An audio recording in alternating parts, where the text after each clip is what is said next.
हर गुंबद जो देखोगे ज़माना भूल जाओगे, अगर तैबा को जाओगे तो आना भूल जाओगे। हर गुंबद जो देखोगे ज़माना भूल जाओगे।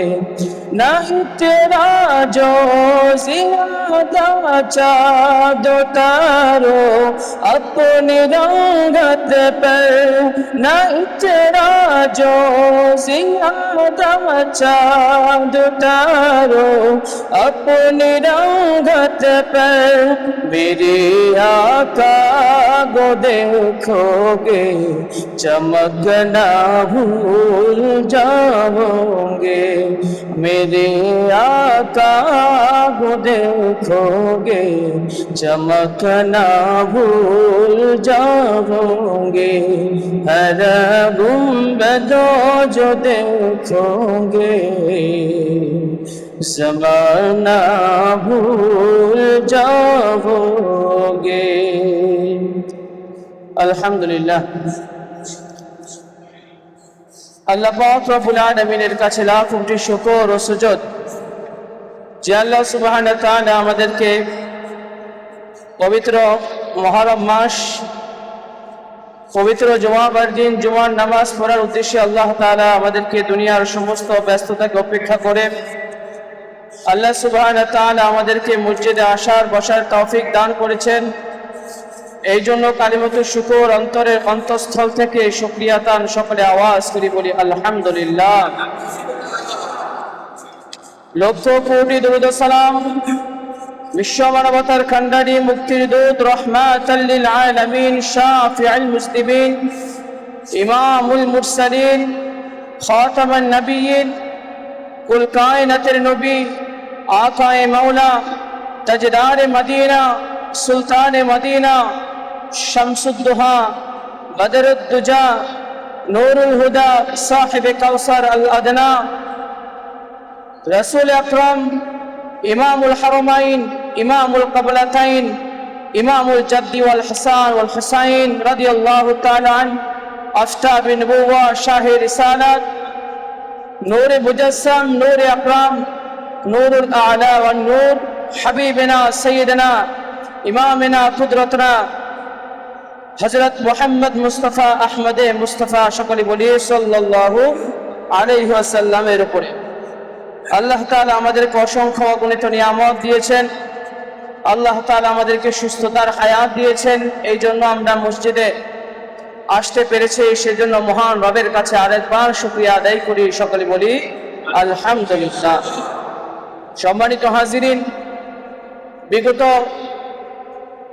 4 জুমা এবং কি আশুরার দিন সহ আমরা কারবালার ইতিহাস সহ মুহররম মাসের ফজিলত সহ আমরা শুহাদায়ে কারবালার স্মরণে বিভিন্ন আলোচনা করেছিলাম। আলহামদুলিল্লাহ, আজকে যে বিষয়ে আলোচনা করার নিয়ত করেছি এটা হচ্ছে সাহাবায়ে কেরামের শান এবং মর্যাদা। আল্লাহ তাআলা আমাদেরকে এই ব্যাপারে আমল করার এবং বোঝার তৌফিক দান করুন, সকলে বলি আমিন। রাসূল আকরাম সাল্লাল্লাহু আলাইহি ওয়াসাল্লাম,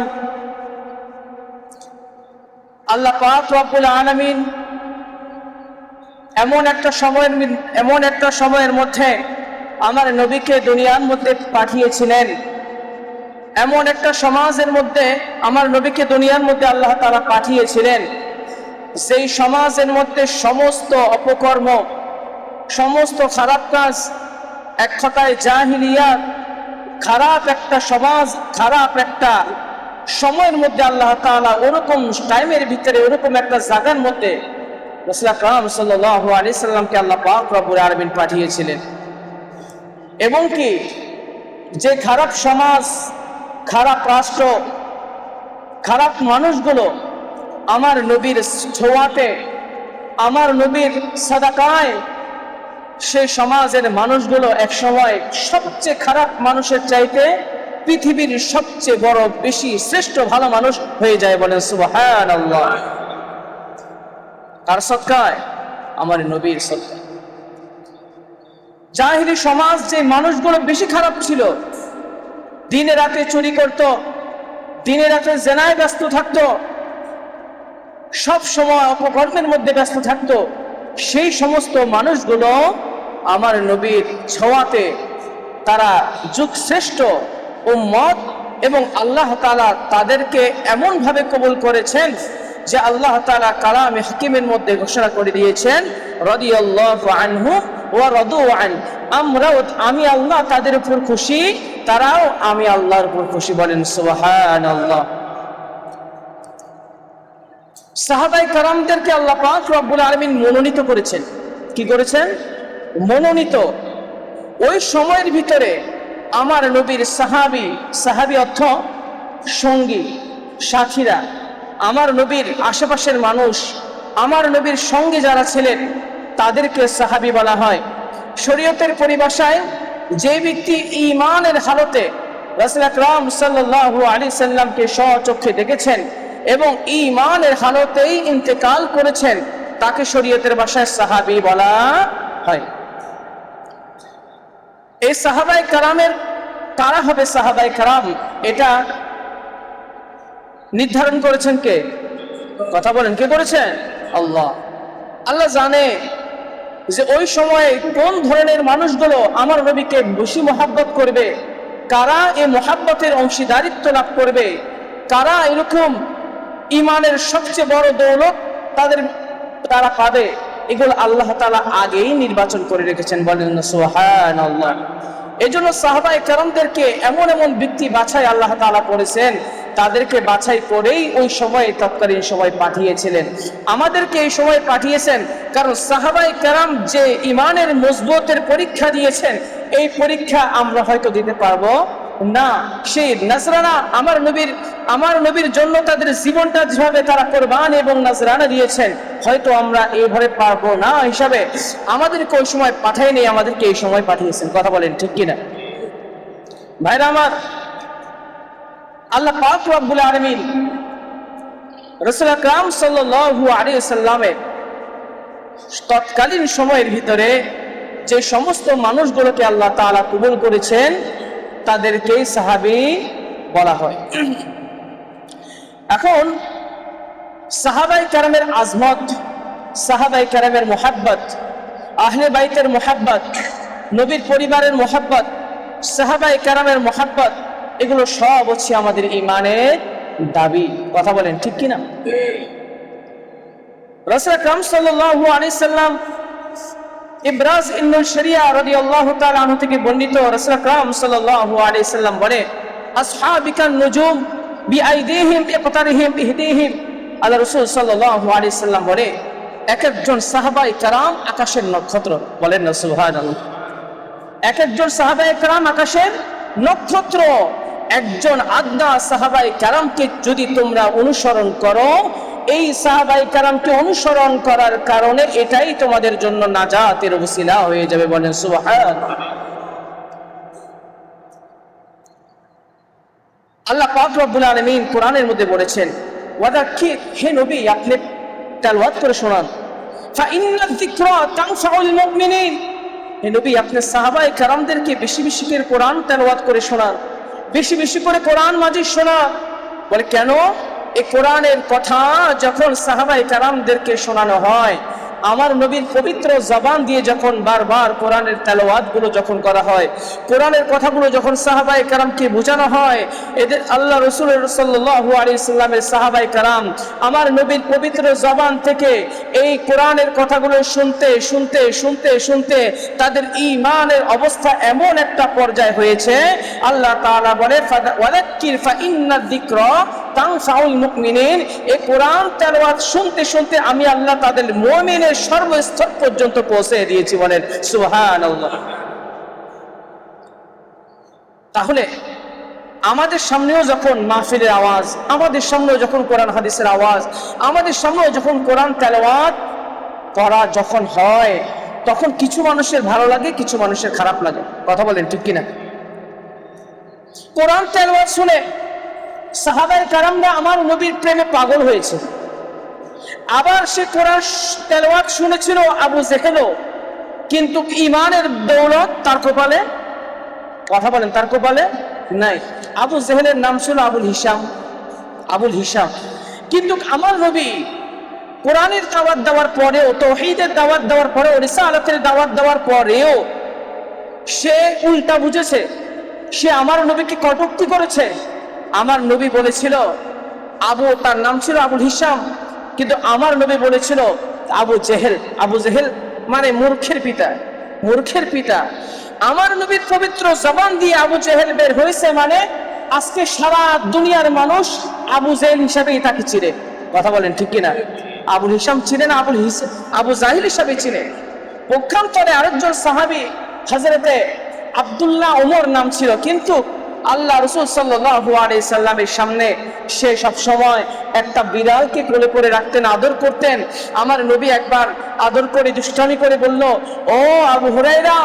আবু হুরায়রা মানে বিড়ালের বাচ্চার পিতা, বলেন সুবহানাল্লাহ। সেই থেকে হযরতে আবু হুরায়রা রাদিয়াল্লাহু তাআলা আনহু শুধু রিওয়ায়াতে 5000 হাদিস বর্ণনা হয়েছে, তার নাম এখন আবু হুরায়রা, বলেন সুবহানাল্লাহ। আমার নবী একবার বলেছেন, সেটা কবুল হয়ে গেছে।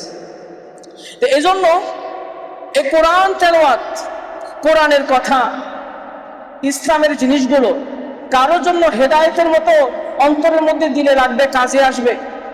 আবার কারো কাছে নারে তাকবীর, নারে রিসালাতের আওয়াজগুলো কারো শরীরে জ্বালা তৈরি হয়, আর কারো ঈমান বেড়ে যায়। কথা বলেন ঠিক কিনা?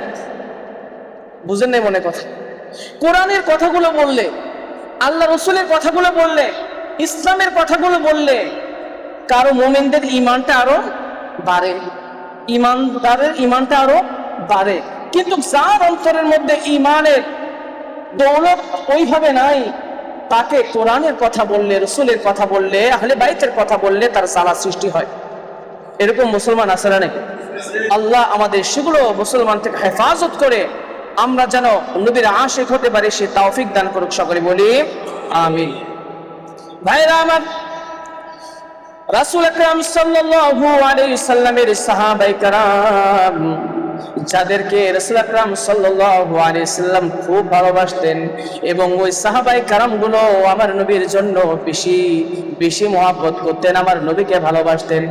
আমাদের মতো শুধু ভালোবাসা নয়, আমরা তো অনেকে মুখের মধ্যে দাবি করি রাসূলকে ভালোবাসি, কিন্তু সাহাবায়ে কেরাম এমন ভাবে ভালোবাসতেন, যেমন ভালোবাসা দরকার ঠিক তেমনি ভাবেই তারা ভালোবাসতেন আমার নবীকে। বলেন না সুবহানাল্লাহ।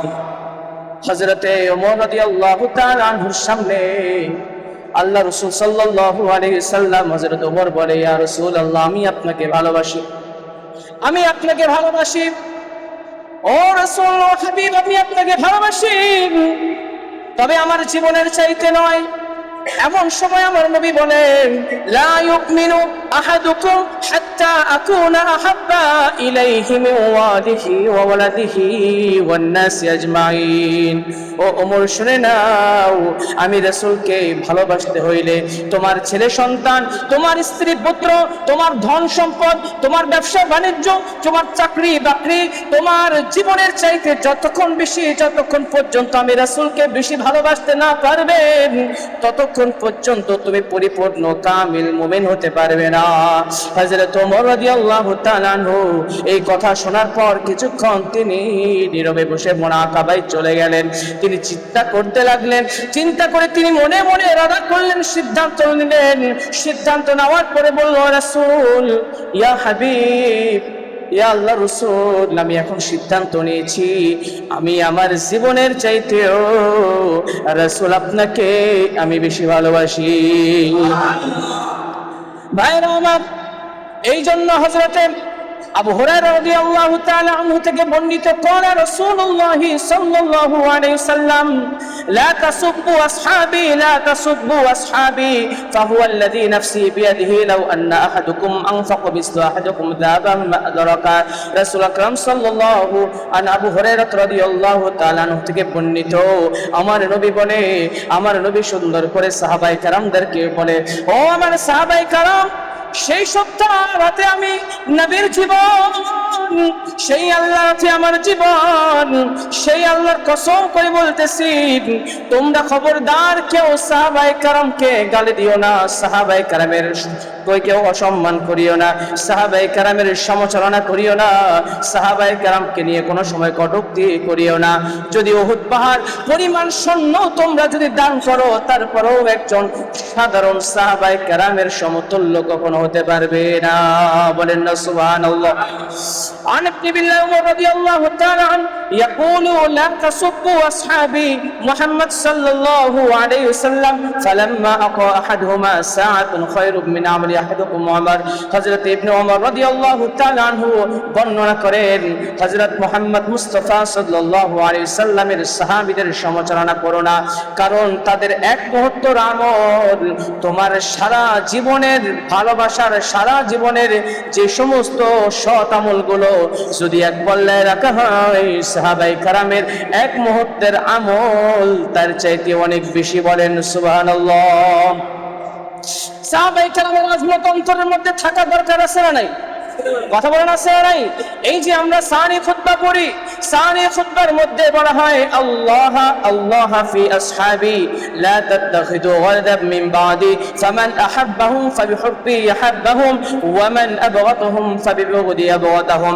আমার নবী সেই সুন্দর করে বলে আল্লাহ আল্লাহ ফি আসহাবি, খবরদার খবরদার সাহাবায়ে কেরামের সাহাবায়ে কেরামের কথা নাম বলতে তাদের ভিতরে সাবধানতা অবলম্বন করতে হবে। সাহাবায়ে কেরামের ব্যাপারে কথা বলতে সাবধান, তাদেরকে সমালোচনার পাত্র বানাইও না, তাদের ব্যাপারে কটূক্তি করিও না, সাহাবায়ে কেরামের নামে কোন রকম বিদ্রোহ করিও না। সাহাবায়ে কেরাম এমন একজন মানুষ, সাহাবায়ে কেরাম হচ্ছে এমনরা, আল্লাহ রাসূল সাল্লাল্লাহু আলাইহি সাল্লাম বলে লা তাত্তাখিদু ওয়ালাদাম মিন বাদি, তাদের ব্যাপারে সমালোচনা করিও না। ফামান আহাব্বাহুম ফাবিহুব্বি আহাব্বাহুম, যারা আমি নবীকে মহব্বত করতে চায় তারা যেন সাহাবায়ে কেরামকে মহব্বত করে। বলেন সুবহানাল্লাহ।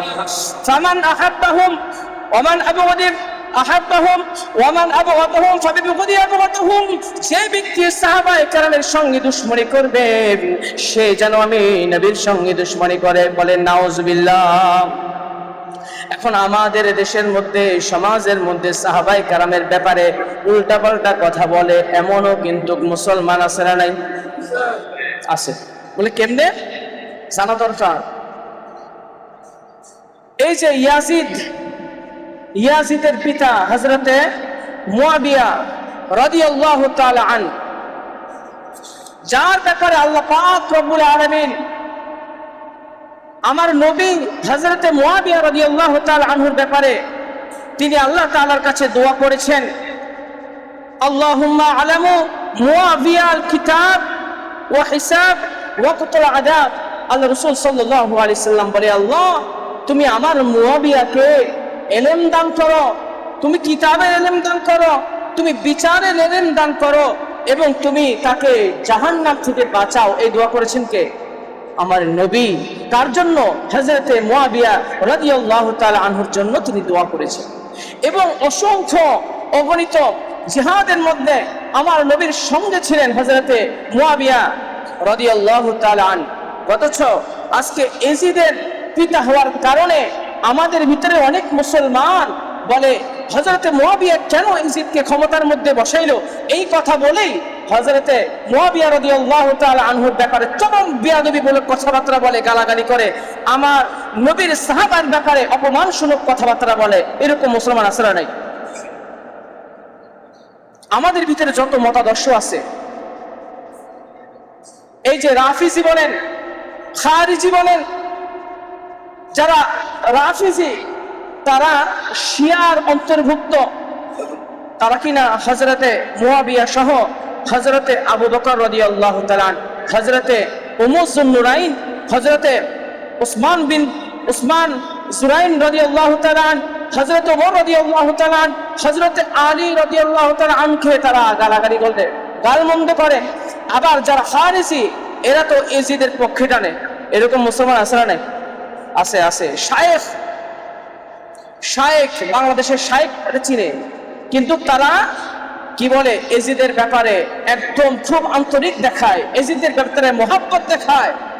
যারা রাসূলের আহলে বাইতের গলার মধ্যে ছুরি চালিয়েছে, তাদের সঙ্গে প্রকৃত মুমিন মুসলমানদের কোনো সম্পর্ক থাকতে পারে না। কথা বলেন ঠিক কিনা? তাহলে এজিদের পক্ষে আমরা নই, আবার শিয়ার সঙ্গে তাল মিলিয়ে সাহাবায়ে কেরামের বিরুদ্ধেও আমরা নই। আঙ্গুলের মাথা এটাও মাথা, মাথার মধ্যে এটাও মাথা, দুটোটা কি এক না। তবে এই যে সাহাবায়ে কেরাম আর আহলে বাইতের মর্যাদা নিয়ে আলোচনা করতে গিয়ে কেউ কেউ সাহাবায়ে কেরামদেরকে বিদ্রূপ কথাবার্তা বলে, সাহাবায়ে কেরামদের ব্যাপারে অনেক রকম মন্তব্য অন্তরের মধ্যে খারাপ ধারণা করে। রাসূল আকরাম সাল্লাল্লাহু আলাইহি সাল্লামের স্পষ্ট হাজার হাজার হাদিস আছে, খবরদার আমার সাহাবায়ে কেরামের ব্যাপারে তোমরা বিদ্রূপ করিও না, তাদেরকে সমালোচনার পাত্র বানিও না। ফামান আহাব্বাহুম ফাবিহুব্বি আহাব্বাহুম, যে ব্যক্তি সাহাবায়ে কেরামকে মুহাব্বত করবে আমি নবীকেই মুহাব্বত করলো। ওয়ামান আবগাদাহুম ফাবিবুগদি আবগাদাহুম, যে ব্যক্তি সাহাবায়ে কেরামদের সঙ্গে দুশমনি করলো আমি রাসূলের সঙ্গেই দুশমনি করলো। বলে নাউজুবিল্লাহ। সাহাবায়ে কেরামের ভালোবাসা নবীর প্রতি কেমন দেখেন। হযরতে আবু বকর রাদিয়াল্লাহু তাআলা আনহু, আমার নবী মদিনার মধ্যে যখন হিজরতের মধ্যে চলে যায় রাতের অন্ধকারে, একবার যখন আমার নবীর ঘরের সামনে আমার নবী আবু বকর রাদিয়াল্লাহু তাআলা আনহুর ঘরের সামনে যখন গেলেন, রাতের অন্ধকারে ডাক দিলেন, ও আবু বকর ঘরে আছুনি? সঙ্গে সঙ্গে ডাক দেওয়ার সঙ্গে সঙ্গে এক সেকেন্ড দেরি করেন নাই, দরজাটা খুলে দিল। ইয়া রাসূলুল্লাহ লাব্বাইক, আমি উপস্থিত। আবু বকর তুমি ঘুমাও নাই? ইয়া রাসূলুল্লাহ আমি ঘুমাই নাই, যেই দিন থেকে আপনি আমাকে বলেছেন ও আবু বকর এই কাফির মুশরিকরা যেইভাবে শুরু করেছে, যেই দিন আমার মালিকের হুকুম আসবে সেই দিন হিজরত করতে হবে। ও আবু বকর তুমি তৈরি থাকিও।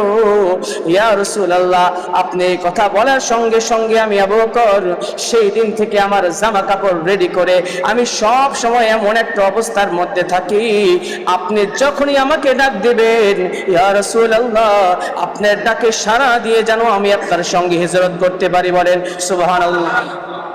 হযরতে তালহা রাদিয়াল্লাহু তাআলা উহুদের ময়দানে আমার নবীর সঙ্গে যুদ্ধের মধ্যে লিপ্ত কাফের মুশরিকরা যখন আমার নবীর দিকে তীর মারে গো, এই সময় তালহা রাদিয়াল্লাহু তাআলা আনহু দৌড় মেরে গিয়ে কাফেরের মাঝখান থেকে দৌড় মেরে গিয়ে আমার নবীকে আঞ্জা করে ধরিয়েছে, আমার নবীকে জড়িয়ে ধরেছে, জড়িয়ে এমন ভাবে ধরে রাখছে কাফের মুশরিকরা এমন ভাবে তীর মারা শুরু করেছে, তীর মারতে মারতে মারতে মারতে 90টা পর্যন্ত তীর হযরতে তালহা রাদিয়াল্লাহু তাআলা আনহুর শরীরের মধ্যে প্রবেশ করে গেল, ঢুকে গেল, কিন্তু আল্লাহ তাআলার হুকুমে হায়াত ছিল, তিনি ইন্তেকাল করে নাই।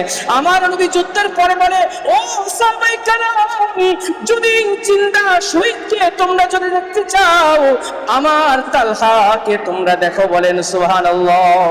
তারা নবীর প্রেমে জীবন দিতে এক সেকেন্ডও ভাবে নাই। কথা বলেন ঠিক কিনা? আমাদেরকে বললে তো আমরা 1 মিনিট হয়তো ভাববো, কয়েক সেকেন্ড ভাববো, কিন্তু সাহাবায়ে কেরাম নবীর প্রেমে জীবন দিতে বলছে 1 সেকেন্ডও দেরি করেন নাই, এমন ভাবে তাদের প্রেমের নজরানা দিয়েছেন। তো এই জন্য আল্লাহ তাআলা বলে ও দুনিয়ার ঈমানদার তোমরা যদি ঈমান আনতে চাও ওয়া ইযা কিলা লাহুম আমিনু কামা আমানান নাস, তোমরা ঈমান আনলে সাহাবায়ে কেরামের মতো ঈমান আনো। বলেন না সুবহানাল্লাহ। তাহলে আমাদের ঈমান আমরা শিখবো সাহাবায়ে কেরাম থেকে, আমাদের ঈমান শিখবো আমরা সাহাবায়ে কেরাম থেকে, আমরা আমলগুলো শিখবো সাহাবায়ে কেরাম থেকে। কারণ সাহাবায়ে কেরাম আমার নবীকে স্বচক্ষে দেখে দেখে তারা আমল করেছে, তারা ইলম শিখেছে, আমার নবীর পবিত্র জবান থেকে শুনে শুনে তারা কোরআন হাদিসের এমন ভাবে শ্রবণ করেছে। আমার নবী যখন জাহান্নামের আলোচনাগুলো করতেন সাহাবায়ে কেরামগুলো মনে হয় জাহান্নাম স্বচক্ষে দেখছে, এমন ভাবে তারা বুঝতে পারতেন, উপলব্ধি করতেন। তো তাদের ঈমানের মতো আমাদের ঈমান সম্ভব নয়। তাহলে এখনো বাংলাদেশে কিছু দলও আছে যারা সাহাবায়ে কেরামদেরকে সত্যের মাপকাঠি মানতে চায় না। আহলে সুন্নাত ওয়াল জামাতের আকীদা হলো সাহাবায়ে কেরামকে আমরা সত্যের মাপকাঠি জানবো, সাহাবায়ে কেরামকে আমরা কোন রকম সমালোচনা করব না, সাহাবায়ে কেরামের দোষ আমরা খুঁজবো না, সাহাবায়ে কেরামকে আমরা সত্যের মিয়ারে হকের মাপকাঠি, আমলের মাপকাঠি, ঈমানের মাপকাঠি হিসেবে সাহাবায়ে কেরামকে দেখতে হবে। বলেন না সুবহানাল্লাহ। এই জন্য সাহাবায়ে কেরামের জীবন যদি আলোচনা করে ঘন্টার পর ঘন্টা চলে যাবে, ঘন্টার পর ঘন্টা চলে যাবে, তারপরও সাহাবায়ে কেরামের জীবনী আলোচনা করে শেষ করা যাবে না। হযরত বিলাল রাদিয়াল্লাহু তাআলা আমার নবীর জন্য কেমন পাগল ছিলেন, লম্বা ইতিহাস, অনেক বড় ইতিহাস। হযরত আবু বকর, হযরত ওমর, হযরত ওসমান বিন জুরাইন, হযরত ওসমান রাদিয়াল্লাহু তাআলা, হযরত আলী রাদিয়াল্লাহু তাআলা কেমন পাগল ছিলেন আমার নবীর জন্য। তো আমরা যদি অনুসরণ করি, আমরা তো তাদেরকে অনুসরণ করবো, কথা বলেন ঠিক কিনা?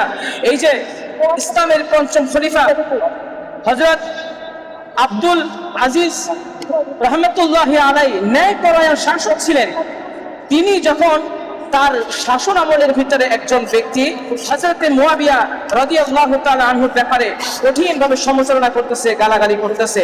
তো তিনি ন্যায়পরায়ণ শাসক, তিনি কারো গায়ে হাত তুলতেন না। কিন্তু যেই ব্যক্তি হযরত মুয়াবিয়া রাদিয়াল্লাহু তাআলা আনহুর ব্যাপারে খারাপ কথা বলতেছে, তিনি তাকে ধরে নিয়ে এসে নিজের হাতে চাবুক দিয়ে তাকে শাস্তি দান করছেন। বলেন সুবহানাল্লাহ। আল বিদায়া ওয়ান নিহায়া কিতাবের মধ্যে এই বিষয়টা এসেছে। এজন্য আমরা কোন সময় সাহাবায়ে কেরামের ব্যাপারে অন্তরের মধ্যে কোন রকম কোন বিদ্রুপ কোনো কিছু রাখবো না। সাহাবায়ে কেরামকে মহব্বত করলে কাকে মহব্বত করা হবে? আমার নবীকে। আহলে বাইতকে মহব্বত করলে আমার নবীকে ভালোবাসা হবে। সাহাবায়ে কেরামকে মহব্বত করলে আমার নবীকে ভালোবাসা হবে। আর আমার নবীকে ভালোবাসলে ওই ব্যক্তি নবীর সঙ্গে জান্নাতের মধ্যে যাইতে পারবে। বলেন সুবহানাল্লাহ। এজন্য এই মুহররম মাসের ভিতরে শুহাদায়ে কারবালার স্মরণে বিভিন্ন সময় যে আলোচনা হয়, এগুলো আমরা শ্রবণ করার চেষ্টা করব, আমরা এগুলো আমল করার চেষ্টা করব, আহলে বাইতের মহব্বত অন্তরের মধ্যে পয়দা করব। এমন একটা ইতিহাস আল্লাহ তাআলা ঘটিয়েছেন, প্রত্যেকটা ঘটনা ঘটার পর ইতিহাস লেখা হয়। কথা বলেন ঠিক কিনা? প্রত্যেকটা ঘটনা ঘটার পর ইতিহাস লেখা হয়। কিন্তু কারবালার ইতিহাস, এটা ঘটনা ঘটার অনেক বছর আগেই আমার নবী ইতিহাস রচনা করেছেন। বলেন সুবহানাল্লাহ। কারবালার ঘটনা ঘটলে ইসলাম আবার জিন্দা হতো না। এজন্য ভাইরা আমার, আহলে বাইতের মহব্বত, সাহাবায়ে কেরামের মর্যাদা, সাহাবায়ে কেরামের শান ও মর্যাদা, এগুলো আমাদের মাথার তাজ। এগুলোকে সবসময় সম্মান, এগুলোকে সবসময় কদর করতে হবে। সাহাবায়ে কেরামকে মহব্বত করতে হবে, আহলে বাইতকে মহব্বত করতে হবে, এবং তাদের জীবন থেকে আমাদের আমল করার জন্য আমাদের অনুপ্রেরণাগুলো গ্রহণ করতে হবে। আমরা যদি একজন সাহাবায়ে কেরামের আমল যদি আমরা কি করি, নিজের জীবনের মধ্যে বাস্তবায়ন করি, একজন সাহাবায়ে কেরাম আসহাবিকান নুজুম, একজন সাহাবায়ে কেরাম আকাশের নক্ষত্র, এই নক্ষত্র একটাকেও যদি আমরা অনুসরণ করতে পারি, একটাকেই যদি মহব্বত করতে পারি, একটার জীবনে যদি আমরা আমল করে চলতে পারি, তো আল্লাহ পাক রব্বুল আলামিন আমার জীবনকে পরিবর্তন করে দিবেন। বলে সুবহানাল্লাহ। এজন্য আল্লাহ তাআলার কাছে দোয়া করব, আল্লাহ আপনি আমাদের ঈমানকে সাহাবায়ে কেরামের মতো বানিয়ে দেন। আপনি আমাদের ঈমানকে, আমাদের অন্তরটাকে ঘুরিয়ে দেন। ইয়া মুসাল্লিফাত কুলুব, হে অন্তর পরিবর্তনকারী, আপনি আমাদের অন্তরটাকে দুনিয়ার লোভ লালসাগুলো বের করে আল্লাহ তার রাসূলের, আহলে বাইতের, সাহাবায়ে কেরামের মহব্বত অন্তরে ঢুকায় দেন। বলেন আমিন। আল্লাহ আপনি আমাদের মনটাকে ঘুরিয়ে দেন, নামাজি ওয়ালা বানিয়ে দেন। সাহাবায়ে কেরাম যেরকম আমল করেছে, শরীয়তও ঠিক রেখেছে, আমার রাসূলের মহব্বতও ঠিক রেখেছে, আমার নবীর যে আমলগুলো করতে বলেছে এগুলোও ঠিক রেখেছে। আবার তারা নবীর মহব্বতে এক সাহাবী নবীর রক্ত মোবারক পেটের মধ্যে ঢুকিয়ে ফেলেছে। কথা বলেন ঠিক কিনা? সাধারণ শরীয়তের ভাষায় রক্ত খাওয়া নাপাক, রক্ত খাওয়া হারাম, কিন্তু রাসূলের মহব্বতে সে রক্ত মোবারক ফেলে দেয় নাই। এই রক্ত মোবারক যখন শরীরের ভিতরে ঢুকিয়ে ফেলেছে, খেয়ে ফেলেছে, আমার নবী বলেছে, ও সাহাবী আমার এই রক্তগুলো কোথায়? বলে, ইয়া রাসূলুল্লাহ এই রক্ত মোবারকগুলো আমি কোথায় ফেলাবো? আমার তো ফালাতে ইচ্ছা করছে না। ইয়া রাসূলুল্লাহ আমি রক্তগুলো খেয়ে ফেলেছি। আমার নবী বলে, ও সাহাবী যেই পেটের মধ্যে আমার রক্ত গিয়েছে সেই পেট জান্নাতি হয়ে গেছে। তাহলে সব মহব্বতের দলিল লাগে না, সব মহব্বতের দলিল লাগে না। তো এই জন্য ভাইরা আমার, আমলের মধ্যে, ইলমের ভিতরে সব কিছুতে আমরা চেষ্টা করব আল্লাহ রাসূলের মহব্বত নিয়ে প্রত্যেকটা কাজ করতে, সাহাবায়ে কেরামের আজমত নিয়ে, আহলে বাইতের আজমত নিয়ে যদি আমরা আমলগুলো করতে পারি, আল্লাহ তাআলা তাদের সদকায় আমাদের আমলগুলো কবুল করবেন। আল্লাহ তাআলা আমাদের সকলকে নবীর মহব্বত, আহলে বাইতের মহব্বত, সাহাবায়ে কেরামের আজমত এবং মহব্বত আমাদেরকে অন্তরের মধ্যে ধারণ করে তাদের মতো দিক তারা যে দিক নির্দেশনা, তারা যেই আমলগুলো করেছেন সেভাবে যেন আমল করে আমরা আল্লাহর কবরে যেন আমরা যেন কবরে যাইতে পারি, সেই তৌফিক আল্লাহ তাআলা দান করুক। আমরা সকলে বলি আমিন। ওয়া আখিরু দাওয়ানা আলহামদুলিল্লাহি রাব্বিল আলামিন। যারা সুন্নাত পড়েননি চারা শুনুন।